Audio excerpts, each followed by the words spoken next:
we are still here at the breakfast meeting of CEOs, in fact, under the offices of GREDA, Ghana Real Estate Developers Association. Lucky to have the freshest president in town. I mean, it's yet to name his cabinet though, but we're lucky to have him to at least give us a word on the real estate sector. He is a president of Ghana Real Estate Developers Association, GREDA, and he's here with us. Great having you, sir. I'm grateful for you giving me the audience. That's right. I mean, how is it like to be elected as a president of such a body? It's a pleasant feeling to go through, particularly to go through election.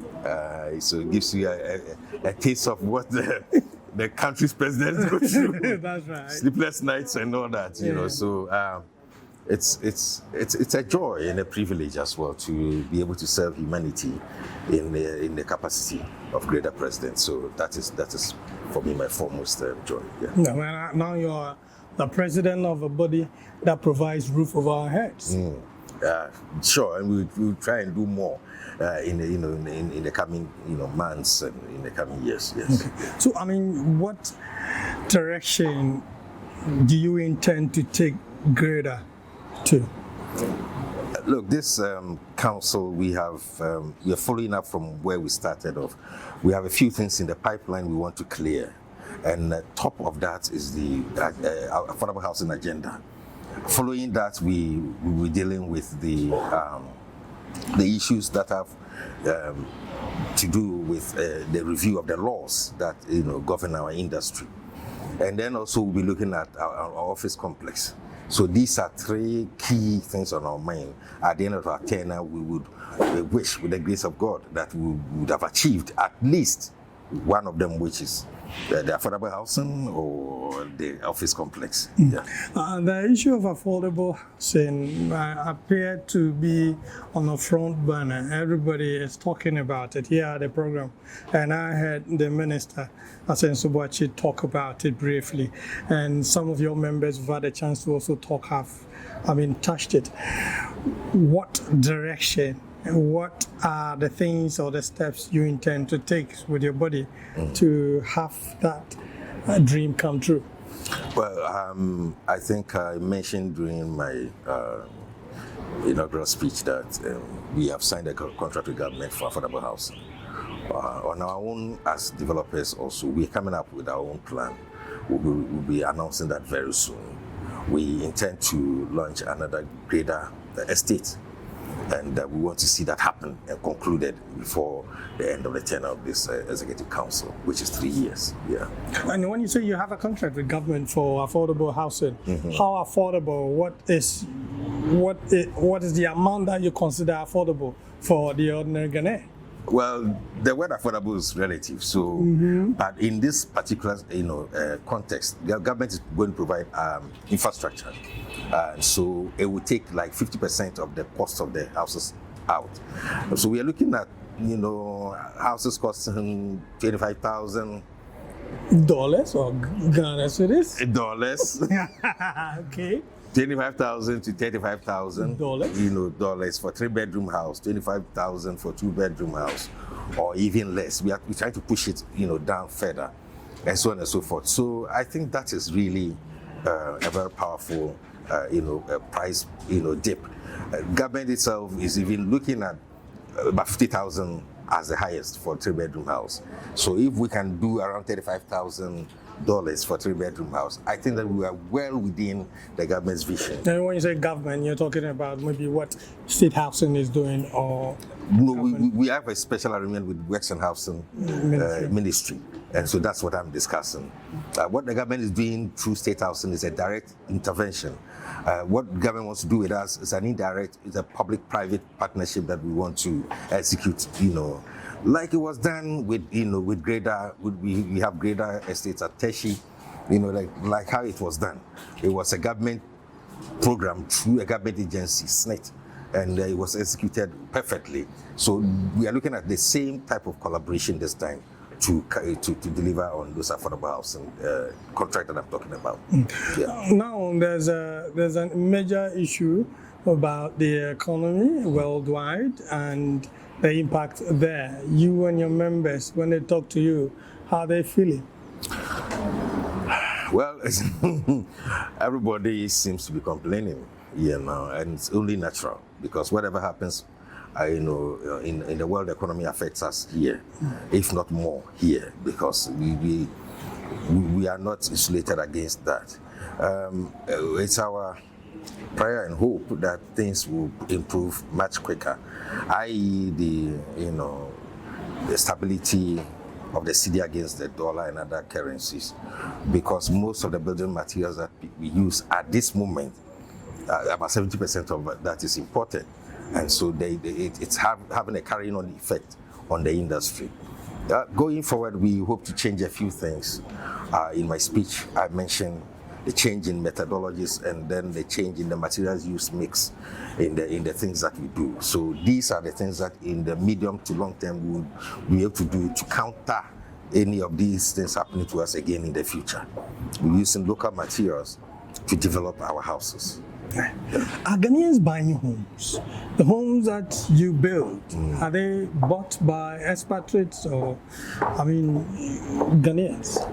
It used to be the case that most of the purchases were being done by expatriates, Ghanaian expatriates, Ghanaians living abroad, let me put it that way. And we here, now we are now seeing the trend has changed. Really? Now, about 70% of the houses are being patronized by Ghanaians living in Ghana. 70%? You mean over 70% of the houses that you build are purchased by Ghanaians? By Ghanaians living in Ghana. Living in Ghana. Really? Yes. And these are people in what profession? Oh, people, we have people in the middle income sector, the banks and, entrepreneurs on their own and so on and so forth. These are the key people who are patronizing our products now. So what is causing the takeover? Is it that those in the diaspora are losing interest in buying homes in Ghana, or Ghanaians living in Ghana are getting the financial muscles too?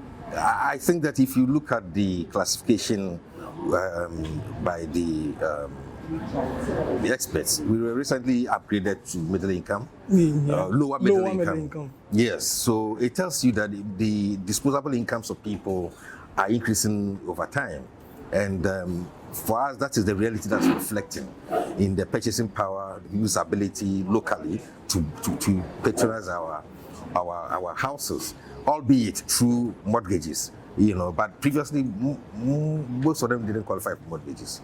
All right, so it goes to show that there is some, form of, improvement in the incomes of people, despite all the challenges that we are all experiencing. Yeah, so that's why the trend is saying so. And the records are there. Bank of Ghana records will tell you, if you go to other industry players, like, formerly called Ghana Home Loans, if you go to them, they have the details, what they have churned out, and that will point to the fact that what I'm saying, 70% of the buyers now are Ghanaians living in Ghana. I see. And how is the issue of you mentioned the exchange rate, how is the issue of inflation and interest rate treating you? And because you developers normally deal with the banks, how is the issue of interest rate treating you in the discharge of your duties? Well, interest rates have always been a challenge for our industry because most of us access construction finance, and the high interest rate is also helping us, because we can also bring down the cost of our houses. So it's a huge challenge. And then when it comes to the dollar as well, like I mentioned earlier, most of the building materials we use are imported.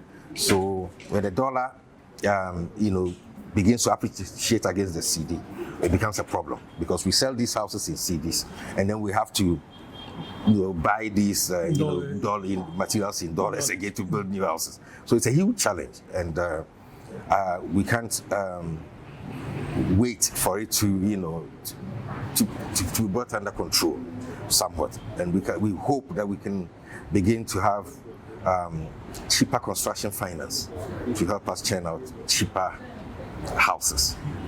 So where is GREDA going to be in the next 2 years? Well, in the next 2 years, with the help of God, like I said, we hope to, we're pushing further up.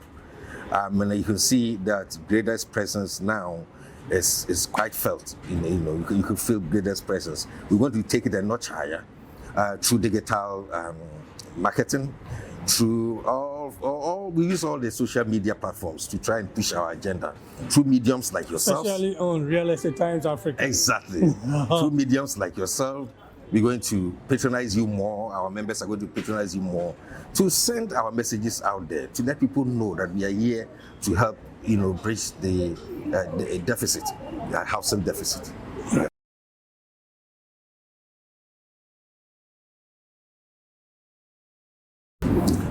That is essentially because people are building more of luxury houses than medium, houses for affordable, as we can say, the middle habitable, affordable houses. Yes, people are building more luxury houses, and that's the challenge. And so, unless the narrative changes, this situation will prevail. So that's why we are gatherings like this to discuss ways and means how we can solve such problems, churn out more houses that are needed by the people, but that people can afford, rather than churn out luxury houses that people cannot afford and they are empty and gathering dust. 12%, and that's serious. 12% is serious. Thank you very much, sir. You're welcome.